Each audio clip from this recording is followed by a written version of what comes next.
Olá, iniciando mais um programa Presença e Harmonia com o apoio cultural da Ordem Rosa Cruz Amorque, grande loja da jurisdição de língua portuguesa. Hoje, programa inédito abordando um tema fascinante que é a aura humana. E para falar disso, ninguém melhor que o Frater Oswaldo Newman Jr., que é chefe da divisão de ensino e instrução da nossa grande loja, e que gentilmente concordou a retornar, uma vez que ele já esteve conosco várias vezes, a retornar aqui para abordar esse assunto tão fascinante que é a aura humana, as energias que nos circundam. Seja bem-vindo, Frater, tudo bem? Tudo bem, Jamil? Nós estamos aqui então, para falar de um tema fascinante, como você disse, e que ele não é assim, hoje, atualmente, com tanta literatura, não é de todo desconhecido. Mas nossa ordem, há milênios, vem ensinando o que é essa aura humana. A aura é uma irradiação eletromagnética. Como nós vemos assim, muitas vezes no ímã, nós temos no ímã as polaridades, positiva e negativa. E sentimos aquele poder de atração que o ímã tem, quando algum objeto, alguma coisa a gente coloca em ressonância com o ímã, atraindo ou repelindo. Então a aura é isso, esse eletromagnetismo que existe em tudo, desde o reino mineral, vegetal e animal. Essa aura humana ela se irradia e transpõe os limites do próprio físico do ser humano. Então essa irradiação da aura, ela é aquilo que você sente quando você entra num ambiente, quando você entra numa igreja ou num local sagrado ou num local profano, numa festa, ou mesmo até num enterro. Então, certos ambientes, você sente aquela energia que está ali pairando e se irradiando dos dois seres.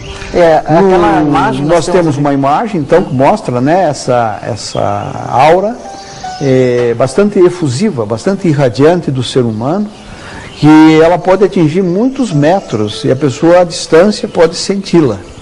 Então a aura dos mestres é uma aura bastante envolvente e evidentemente que são pessoas, como a aura decorre de um estado físico e mental, se você tiver a mente bastante positiva, aberta, for uma pessoa que tenha um elevado padrão vibratório de sentimentos e emoções, isso vai se refletir na tua aura.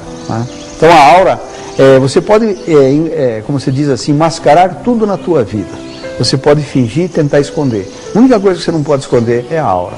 Então quando você entra em contato com alguém, realmente você vai ter esse sentimento de atração ou de repulsão. A aura é o reflexo da nossa verdadeira essência, de como nós somos realmente. Então, a aura vai refletir exatamente o quadro psicossomático da tua personalidade. Então, do teu estado físico e mental. Então, se você estiver também doente, adoecido, com as frequências vibratórias da parte física rebaixadas, você vai realmente ter passar uma sensação negativa. Se você estiver bem, tanto física quanto espiritualmente, você vai passar uma sensação positiva. Então, esses aspectos positivos e negativos, não que a aura, eles são decorrentes justamente da condição vibratória que nós emanamos. Mas, como nós falamos, desde o mineral, no vegetal, que daqui a pouco nós vamos ver, a aura está sempre presente. Então, aquelas plantas, na medida em que você cuida delas, elas frutificam, elas crescem, e elas oferecem uma boa condição de receptividade, como o próprio animal quando sente que o dono está bem, está feliz. Então, você irradia, você contagia. A gente é como um radar que está sempre sensorialmente captando esse tipo de vibração. Então, as vibrações. Nós temos um exemplo que procuremos trazer, está na internet, inclusive isso, da vida de Antoine de Saint-Exupéry, que é o autor do Pequeno Príncipe, um livro que muitos já leram, né? E o Pequeno Príncipe, o que é essa história? Como ele diz lá, você cativa as coisas na medida em que a elas você dá atenção, né? Então, pelo teu coração você ganha as condições e você ganha as pessoas, você influencia os ambientes, né? Então ele dá um exemplo de como com o coração ele comoveu o carcereiro que ele estava entregue num presídio. Isso é uma história real, do Saint-Exupéry, né? Uma história real que aconteceu porque ele lutou na Revolução na Espanha, na Guerra da Espanha, e ele foi capturado. Ele era um aviador, né? Era um piloto, e foi capturado. Sendo capturado, ele estava prestes a ser executado. No dia seguinte da prisão dele, ele ia ser executado. E em conversa com o carcereiro que se aproxima, o vê muito aflito, né? Ele muito triste, e ele puxa um cigarro, mas não tinha fósforo, e pede então para que o carcereiro lhe forneça, se possível, acenda o cigarro. E o carcereiro, quando se aproxima dele, ele sorri, não sei, ele sente uma empatia com relação àquela pessoa, e ele dá um sorriso. O carcereiro fica emocionado e sorri também, e oferece o fósforo e começam a ter um diálogo. E nesse diálogo, o carcereiro falou para o Saint-Exupéry que no dia seguinte ele estava comemorando a festa de aniversário do filho dele. Se Saint-Exupéry também tinha filhos. Saint-Exupéry falou que sim, que tinha filhos, mas que no próximo dia ele ia ser executado, provavelmente nunca mais iria comemorar um aniversário. Aí o carcereiro, e rolou uma lágrima. Nisso o carcereiro emocionou-se e ficou emocionado e resolveu libertou o Saint-Exupéry do presídio. Então veja, como o Saint-Exupéry falou, um simples sorriso salvou a minha vida. Então, como é importante as pessoas, né, sorrirem mais e estarem, quando entram muitas vezes em contato com o próximo, com o semelhante, levar ou o sorriso ou a palavra amiga, né? Perfeito. Então, essa reação proativa realmente redundou que salvou a vida dele. Então, ele dizia, minha vida foi salva por um sorriso do coração, né? E dizia, como o filósofo francês Blaise Pascal dizia, o coração tem razões que a própria razão desconhece. Então a gente sente que o coração, que muitos aqui fora, no mundo profano, as pessoas interpretam o coração como um simples órgão fisiológico. O coração é muito mais do que isso. O coração é a sede dos sentimentos, né? Toda a emoção, tudo perpassa pelo coração. Então diz que o coração ele emite muito mais sinais para o cérebro do que o cérebro para o coração. Sim. Então nesse diálogo, né, o coração, e nós como Rosa Cruz que acreditamos, e não só acreditamos, nós pesquisamos e entendemos que existe um psiquismo, né, um lado invisível e imaterial do corpo psíquico atuando em todos os órgãos. Portanto, há uma centelha divina no coração. Esse coração, quando é aberto, quando a pessoa realmente, ela é boa de coração, ela tem essa condicionante de levar a aura a uma responsividade positiva, né? Então, sentir, amar, se a humanidade tivesse esse tipo de comportamento, né, realmente o mundo se transformaria. Então, é pelo coração, pela emoção, pelo sentimento que nós elevamos o nosso patamar vibratório e afetamos toda a nossa neurofisiologia, né? O coração, inclusive, está associado a um centro psíquico importante. Então, o coração é um chamado centro cardíaco, né? O pericárdio e o coração, toda essa área, com a linfa, conduzem uma energia extraordinária, que a pessoa, como diz assim, a pior coisa que você pode fazer é ter sentimentos ruins, porque aí você gera uma incoerência cardíaca. Com essa incoerência cardíaca, você vai jogar toda uma insulina no sangue, umas coisas ruins, você vai mexer com a parte das suprarrenais, você vai jogar adrenalina e você vai ter assim, reações que não são adequadas para um equilíbrio psicossomático adequado. É um envenenamento mental, né? Então, como dizia Saint-Exupéry, somente com o coração podemos ver com clareza. É preciso isso, é sentir que o essencial é invisível. As próximas lâminas que eu pediria à técnica que passasse, ela vai mostrar exatamente isso, que nós vivemos num mar de energia, né? E que essa energia, ela está difusa e infusa em toda a natureza, o macro e o microcosmos. Existe o macrocósmico, né, com suas leis, o grande universo. O homem é um pequeno cosmos, é um microcosmos situado nessa amplitude e está interagindo com todas essas forças vibratórias. Então, nessa cadeia de forças e energias, nas próximas lâminas, a gente mostra a natureza. O homem, quando ele adentra a mata, ou vai à praia, ou enfim, ele entra em contato com elementos naturais circundantes, como nós estamos vendo ali, as flores, o lago, né? E todas essas condições.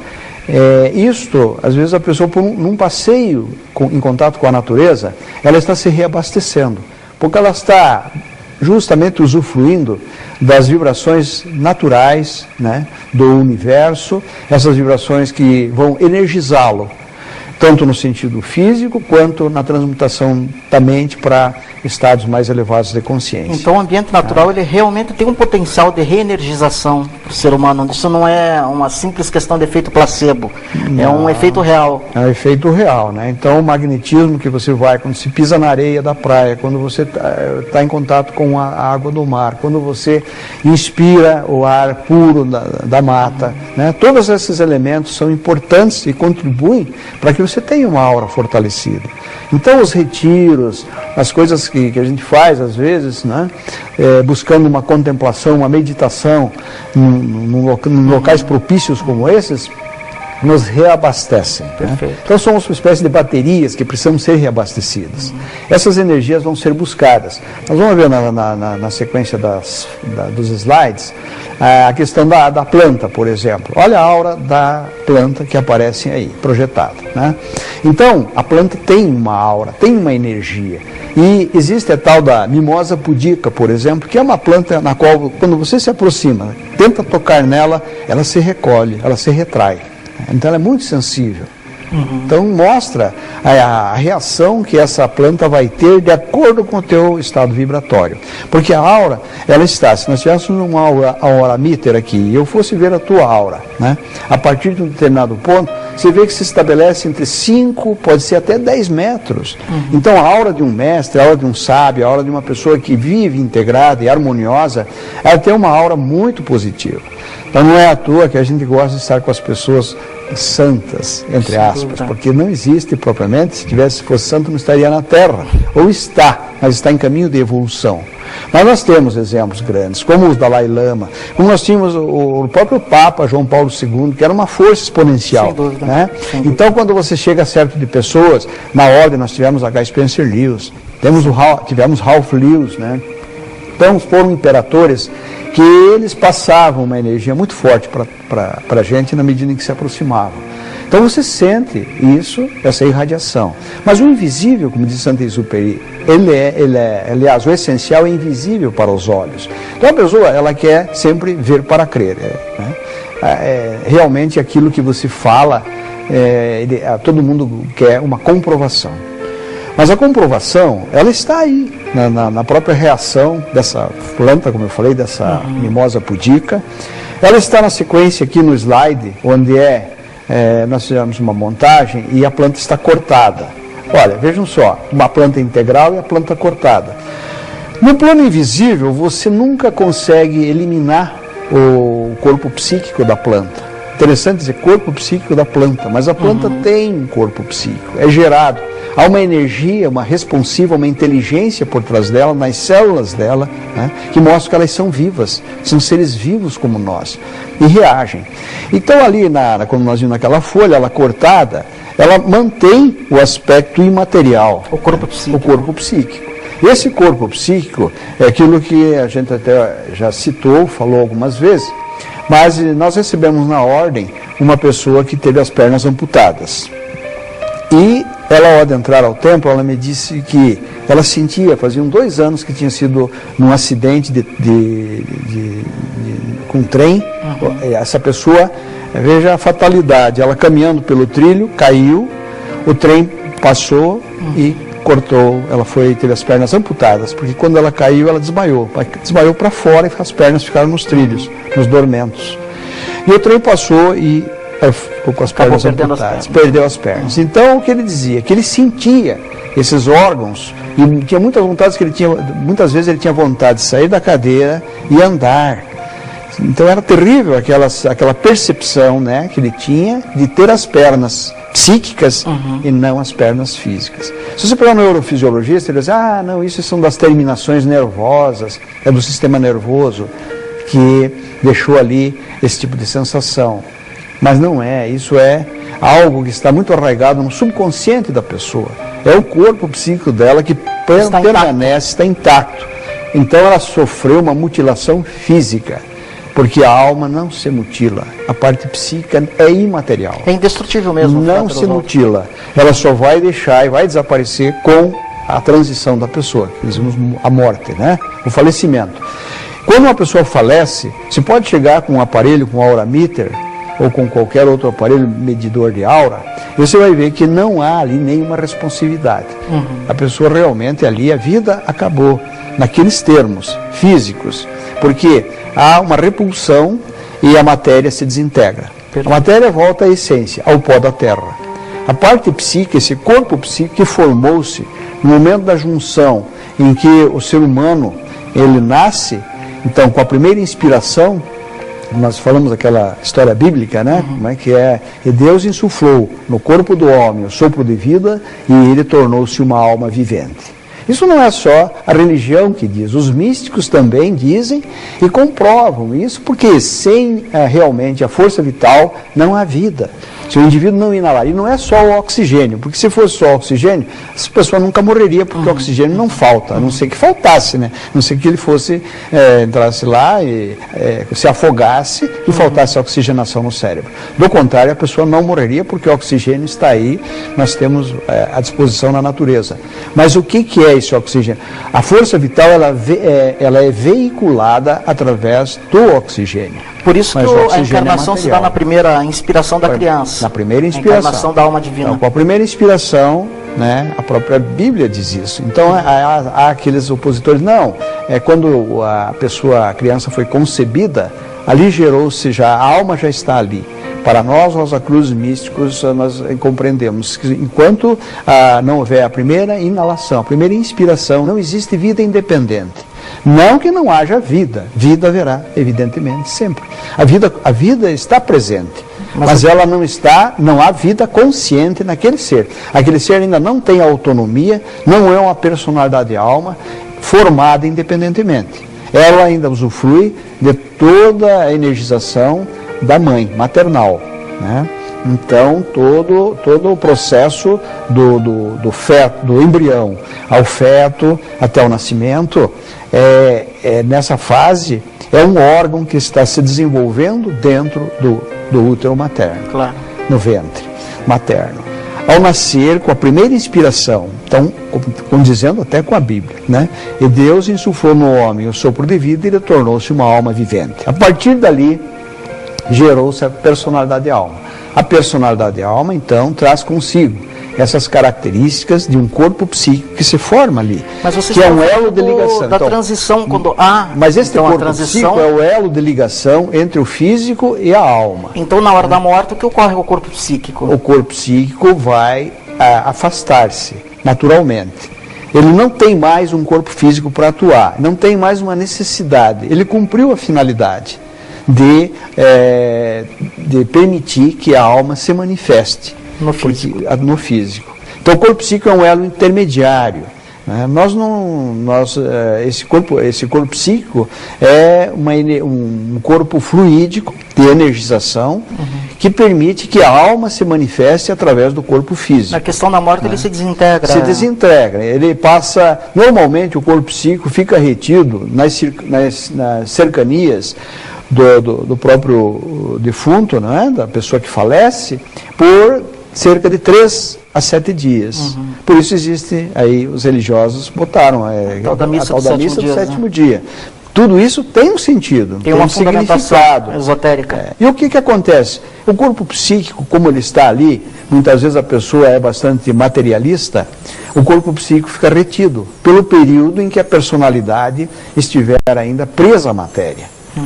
Quando ela se desprende, normalmente nesse período, e pode demorar até mais, esse corpo psíquico pode ficar. Aí aquela história dos miasmas, dos fantasmas, porque gera-se esse tal do ectoplasma, que é uma energia, né, sutil, e que muitos clarividentes têm essa percepção. Mas não quer dizer que seja o defunto, né? A alma do defunto. Exatamente, tudo já acabou, ali já acabou. E a alma se desvinculou. Entretanto, existem situações em que o indivíduo fica preso à terra. Existe essa condição.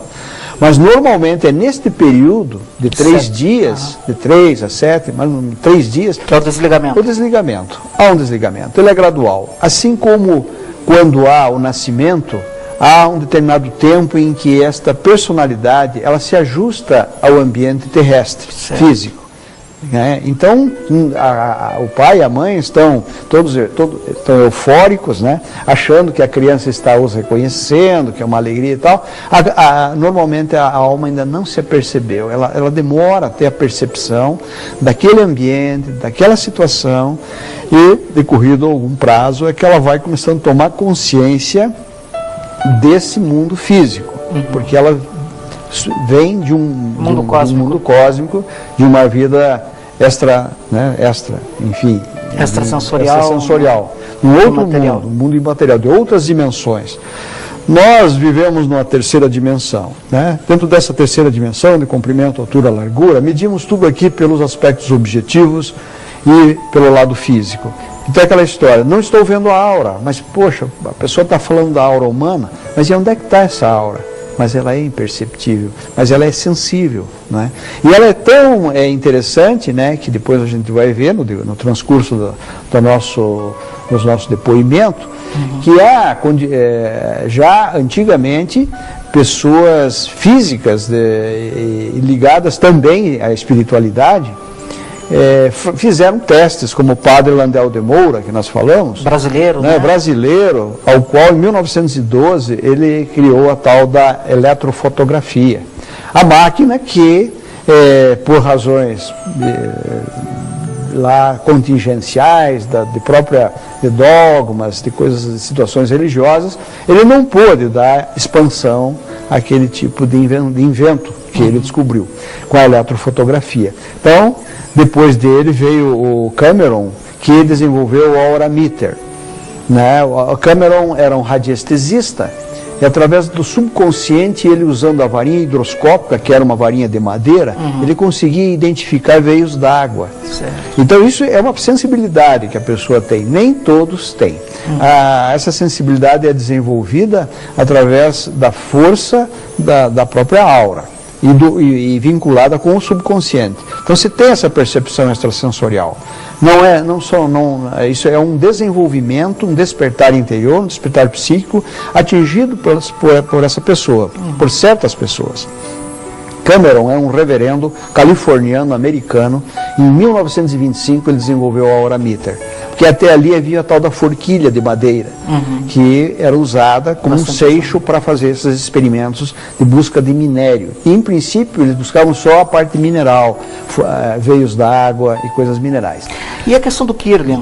Então, aí depois veio o Kirlian em 1939, Semyon Kirlian, que é um russo. Este russo já trouxe outra contribuição, porque ele trouxe a fotografia Kirlian, que hoje em Portugal, na Rússia, nos hospitais, ela serve para diagnosticar doenças através da observação da condição da aura. E que condição é essa? Eu pediria então, já que daqui a pouco nós encerraremos essa primeira parte, que ele projetasse as polaridades da aura. É um slide interessante, uma figura, onde nós mostramos que você tem, a aura tem o aspecto positivo e negativo. Pediria essa gentileza, exatamente essa figura, né? Então você tem ali, quando a aura, no aspecto negativo, ela estaria retraída, muito retrátil, muito próxima ao corpo. Quando ela está expandida, ela está positiva, e essa irradiação essa fonte de radiação, nós vamos buscar justamente o aspecto positivo no ar que respiramos, nos pensamentos que cultivamos, no estado psíquico e emocional que nós mantemos. Uhum. Então, quando nós estamos bem, felizes, alegres, nossa aura está expansiva, tranquilamente. E também estamos bem no estado físico. Então, esse positivo e negativo são relativos. Nós estamos falando positivo e negativo em termos de polaridade. Uhum. Dizendo que o corpo é de uma frequência mais baixa que a frequência do corpo psíquico, é óbvio. Então, o corpo psíquico é positivo, o corpo físico é negativo. Mas eles dependem de condições de condições de alimentos, por exemplo, você tem que se alimentar diariamente. O alimento é físico, é um elemento negativo, mas é negativo e não há negativismo nisso, né? Certo. Negativo passivo, negativo, né? passivo, material. Então o corpo ele é muito mais, porque você é conduzido pela dinâmica da tua mente. É a tua mente quem te conduz, né? Você, quando levanta, acorda, a tua consciência já está desperta e ela vai conduzir o teu corpo. Nesses sentidos, o corpo é passivo e a mente é ativa. É a mente que vai levar você ao dinamismo do corpo, né? Bom, Frater Oswaldo, como eu disse no começo, o tema realmente é fascinante e vai gerar aí alguns programas sobre a questão da aura, né? Esse só foi o primeiro programa que demos uma introdução ao assunto. Até pediríamos que, se você tem dúvidas e perguntas com relação a esse tema da aura humana, você mande um e-mail para nós, para a Ordem Rosa Cruz, para que nós possamos, o Frater Oswaldo possa responder nos próximos programas. Frater, eu te agradeço, né, essa primeira participação, e já marcamos um encontro para a próxima quarta-feira para continuarmos com esse tema. Com certeza, Jamil, a aura humana é amplo, né? E o tema vai se desenvolvendo para e passo à medida em que nós formos voltando até concluirmos os programas alusivos ao mesmo. Muito Perfeito. Obrigado pela oportunidade. Nós é que agradecemos e desejamos a todos uma paz profunda e que nos encontremos aí no próximo programa Presença e Harmonia, na próxima quarta-feira, 22 horas. Até lá.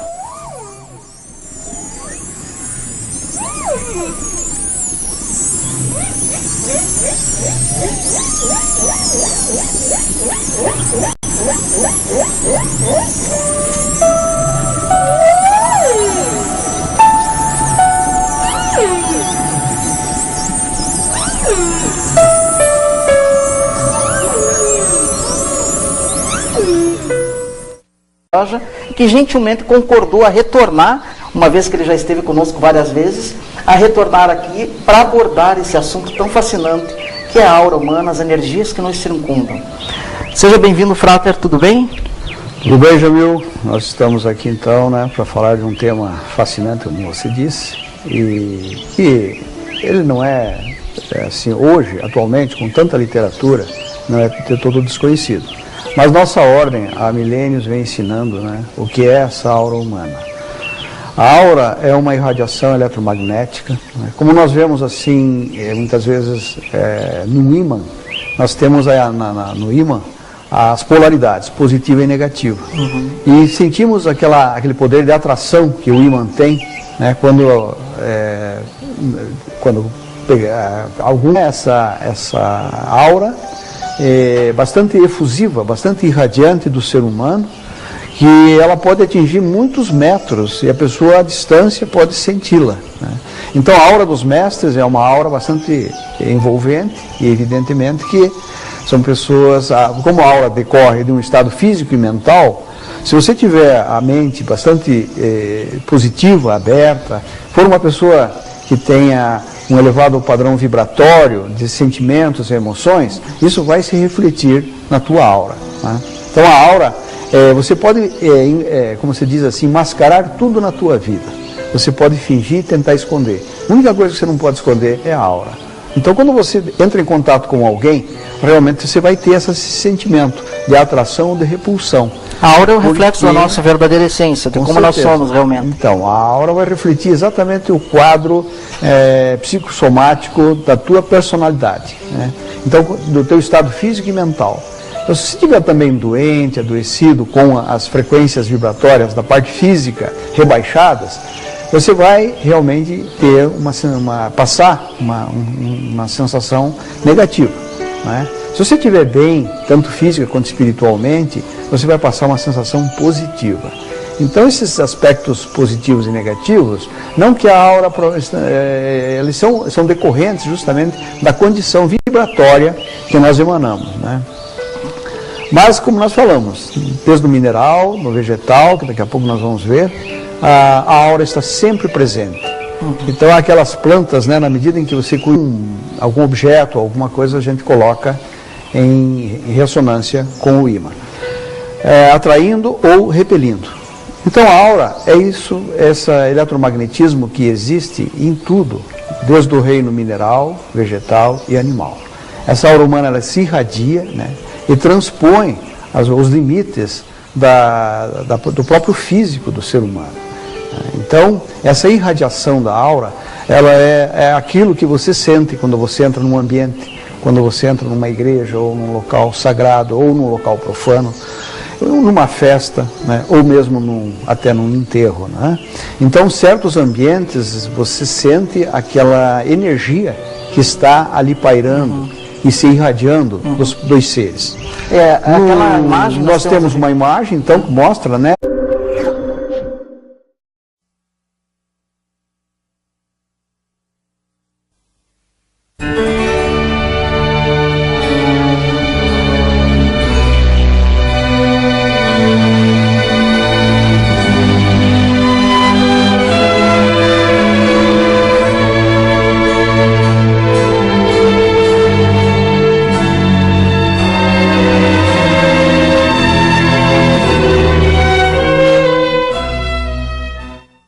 Olá, iniciando mais um programa Presença e Harmonia com o apoio cultural da Ordem Rosa Cruz Amorque, grande loja da jurisdição de língua portuguesa. Hoje, programa inédito abordando um tema fascinante que é a aura humana. E para falar disso, ninguém melhor que o Frater Oswaldo Newman Jr., que é chefe da divisão de ensino e instrução da nossa grande loja